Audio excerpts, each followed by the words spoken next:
Welcome to Release Your Potential Now with Jane, your weekly dose of energy, wisdom, and healing, where we explore how energy shapes your life and how you can shift it to thrive in every area physically, emotionally, and spiritually. Each week, we'll dive into practical tools, real-world examples, and quantum energy perspectives to help you stay positive, navigate challenges, and reclaim your personal power. Whether you're dealing with stress, seeking balance, or curious about the energetic world around you, this is your space for insight, growth, and transformation. Well, hello, everybody, and welcome to Release Your Potential Now. I'm Jane Phillips, your host. I'm a medical intuitive and psychic medium. I also provide paranormal energy clearings for people and spaces all over the world from my office in Santa Fe, New Mexico. And I'm glad you decided to join me today. This is going to be a special episode for me. I work with children sometimes with the work I do as paranormal. And so this is going to be for mothers or people who know of younger children that are maybe sensitive. So this is the third episode in our May series dedicated to mothers. The first 2 weeks of this month of May, I offered some tools for mothers to stay more grounded and cared for. And you can access the replays of these podcasts at Transformation Talk Radio or on my YouTube channel under Jane Phillips or Jane C. Phillips. And today, we're turning our attention to your children, especially those younger ones who are energetically sensitive.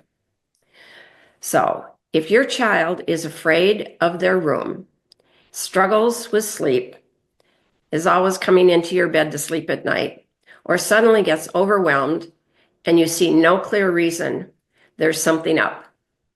Your child may be sensing energy you can't see, and in today's episode, I'll share some tools and language to help you support them. And I'm also going to give you a couple stories of younger children whose families I've helped by clearing their houses and specifically working on their room with things that seem to have been left after I did the clearing, so we had to do some extra work. And we're going to give a couple ideas and exercises that you can use if you have young children or you know somebody who does. These might be helpful. So many children, especially younger ones, are naturally intuitive. I tend to believe in past lives, and so I think when our children come in and they're young, they still have some connection to the other lifetime they had, and they are less hooked into this world, so they are more sensitive. They don't have as many blocks as we get older. We tune out a lot of things because we've got too much going on. So the younger ones, especially under the age of 7, tend to be more naturally intuitive. Some of them are older, but I see the younger ones are the ones that have the most gifts that way.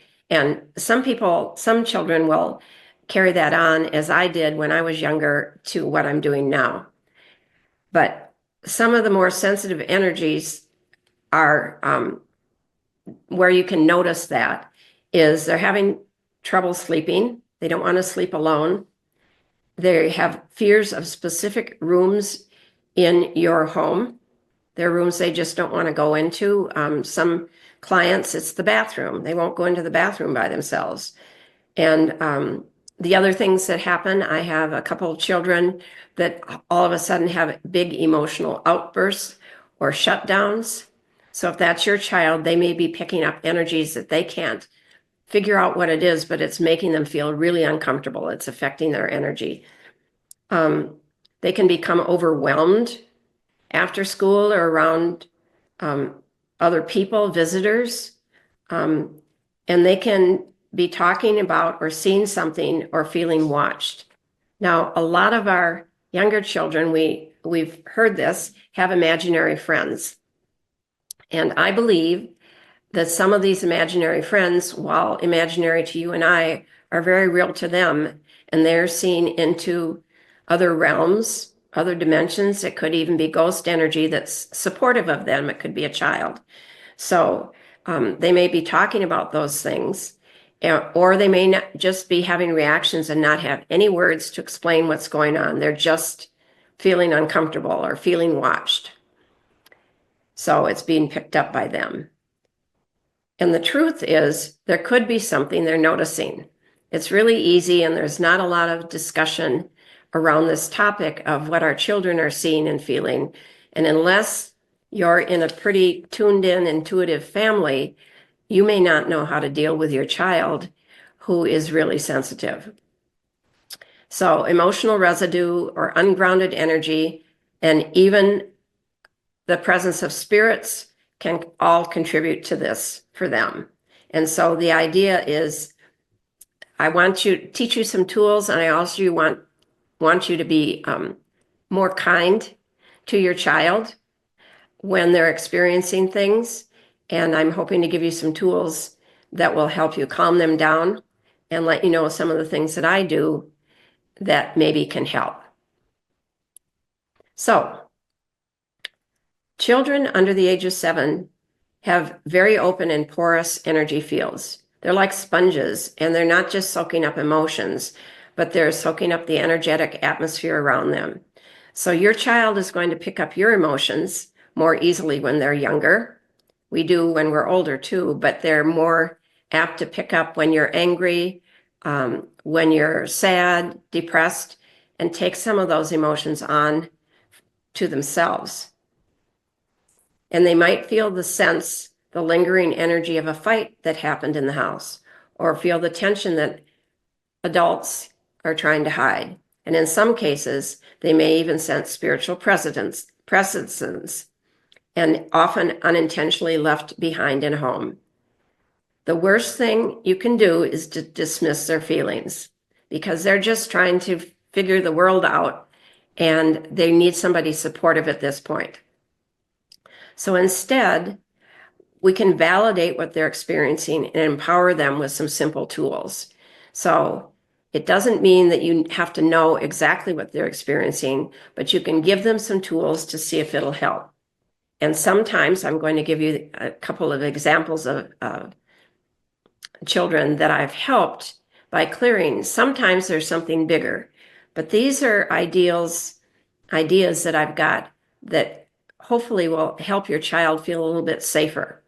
So these are gentle tools that you can start using today. And what I tell people when I offer these tools, it's an experiment. So if one of them doesn't work for you, try one of the others and see if this helps your child feel more comfortable when they're getting ready for bed or during the day.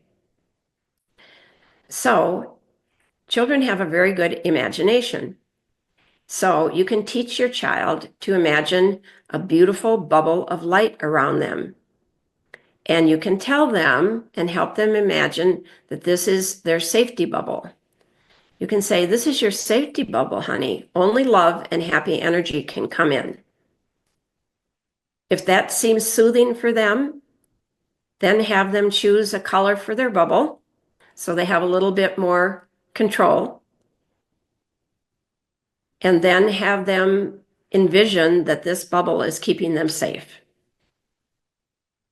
So another way that you can move energy, that actually does move energy, is it's a room clearing ritual that you can try. So if you have a sensitive child, you may not need to do this with all of your children, but if you have a sensitive child, before going to bed, walk around the room with them and clap your hands or ring a bell in the corners.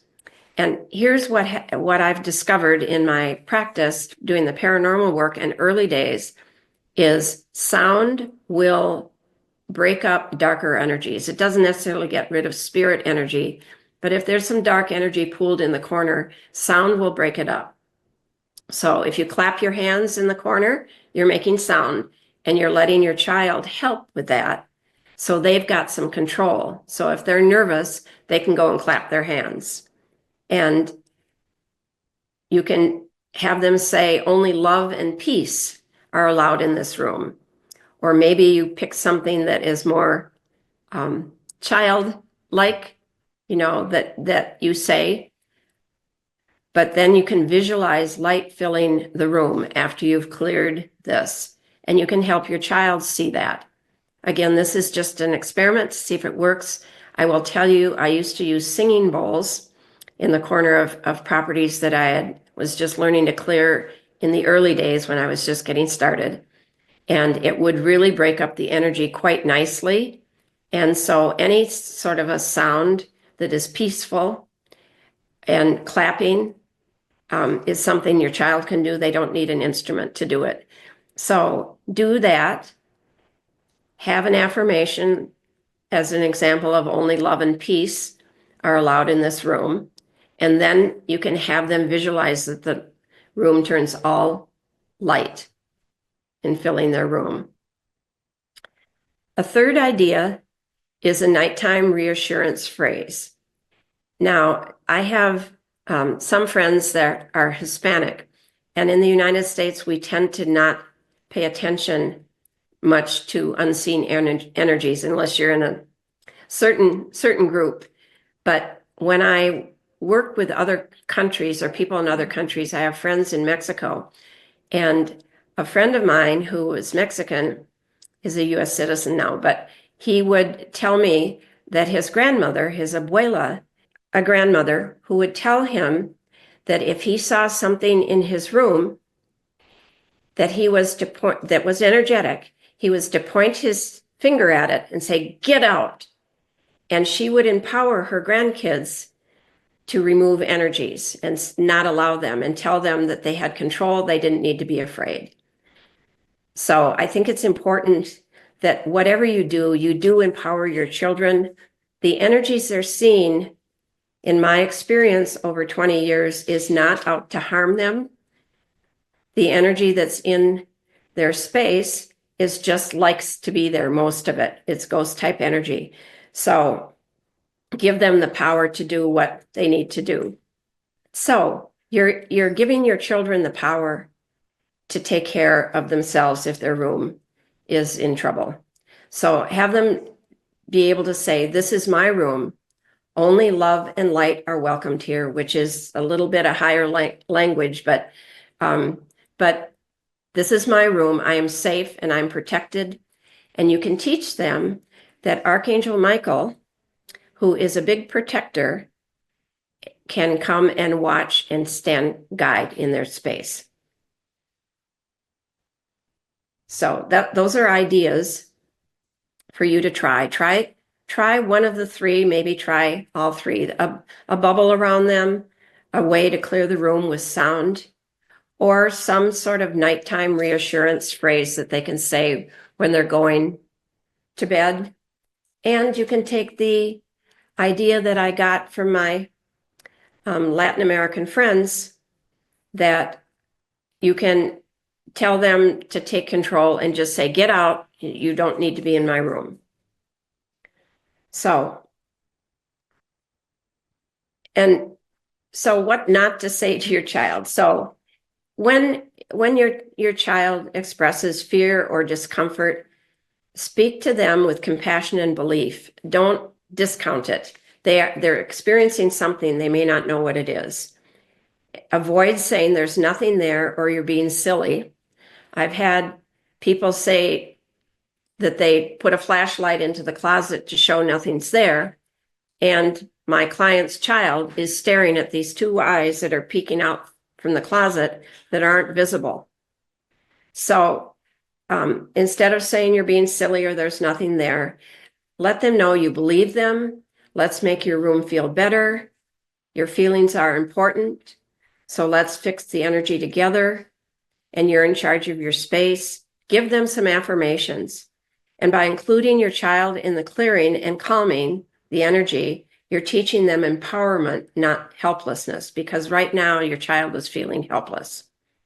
So I'd like to share a couple stories of real life examples of me working with families with younger children. So I just got a couple of them, but they're pretty interesting.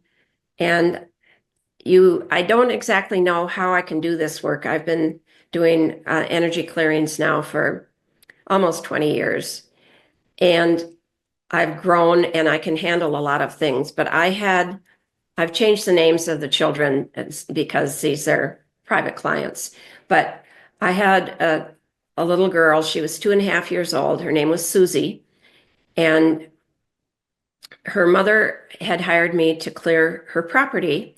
And Susie was seeing eyes staring out at her from her closet. And she had insisted the closet door be closed all night, always closed. And so I cleared the house. Susie was still seeing the eyes. I went into the closet in my mind. Mother said, Susie still is not comfortable with the closet open at night, where her dresser and clothes were. So it wasn't, I tried a couple of things. I removed a couple more energies, and Susie was still seeing eyes. So finally, Susie told her mother to tell me that she didn't like the little girl that was in there.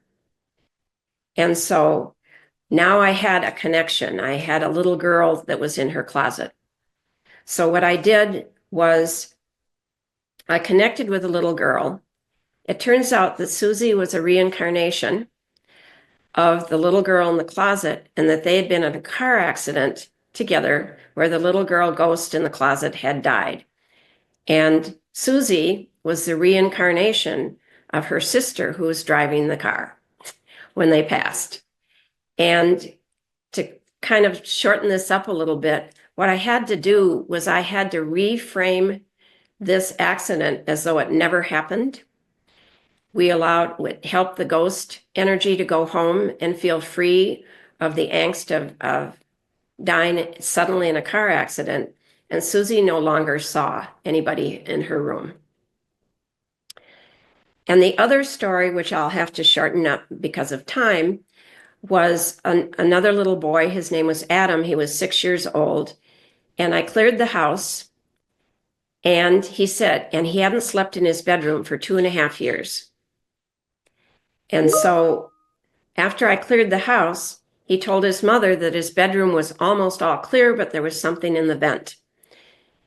So I had to go in energetically and find a cobra and a skin in the vent. And I cleared that out. And after 2.5 years, he was able to move back into his room with bunk beds. There was something more recent about a month ago. His mother called and something else was in the room. And I was able to find that also and clear it. And Adam has a lot of faith in me now because I cleared his room twice. So he's now able to sleep in his room and not needing to crawl in with his mother. So if you have a child who's struggling with nightmares or emotional overload or sensing something in the room and the tools that I gave you are not going to help, I offer remote energy clearings for parents with younger children and also with other people, but especially I appreciate clearing homes where the younger children are sensitive, because then the child can really feel that something's happened. So I offer remote energy clearings to help children feel safe and supported. And you can find out more about that, specifically of the energy clearance, at ghostbusting, all one word, .org, O-R-G, or janecphillips.com is my website that takes you to all the things I do. So if something feels scary to your child, you can stand there and help them fill the room up with light. You can ring a bell or clap gently in the corners, or have your child repeat after you. Use words that feel child appropriate, but only peaceful and happy energy is allowed in my room. I'm safe, I'm loved, I'm protected. And see if that'll shift the energy. So that's it for today's episode. I hope this is helpful. I hope you have a few tools that you can help your children with to feel safe, and that you can feel a little bit more confident in supporting your sensitive child. And remember, just because we can't see energy doesn't mean it's not there. So next week, I'm going to be offering some more tips for mothers and families with young children. And it's a continuation of what we did today. So it's about nighttime fears and sleeplessness. And I'm going to give you some specific tools where you don't need me, but that you actually can use a ghost removal protocol that I created. And I will give that to you. It'll be in an attachment also. So you can go and use this protocol to clear your child's bedroom and see if it makes a difference for them. So we'll go deeper into bedtime routines, protective tools, and how to reset the energy of your home.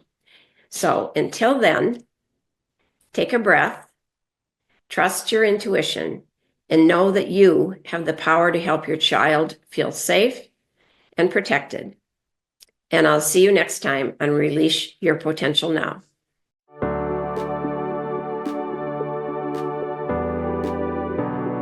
You've been listening to Release Your Potential Now with Jane, your weekly dose of energy wisdom and healing. Tune in on Transformation Talk Radio to unlock the power of energy healing and transform your life one insight at a time.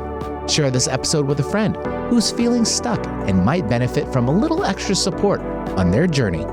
Together, we can create a ripple effect of healing and positivity, empowering individuals to live healthier, more joyful lives. Are you ready to gain control of your life and health? Then visit janecphillips.com to book a session, join a workshop, or explore how energy wisdom can help you heal and thrive.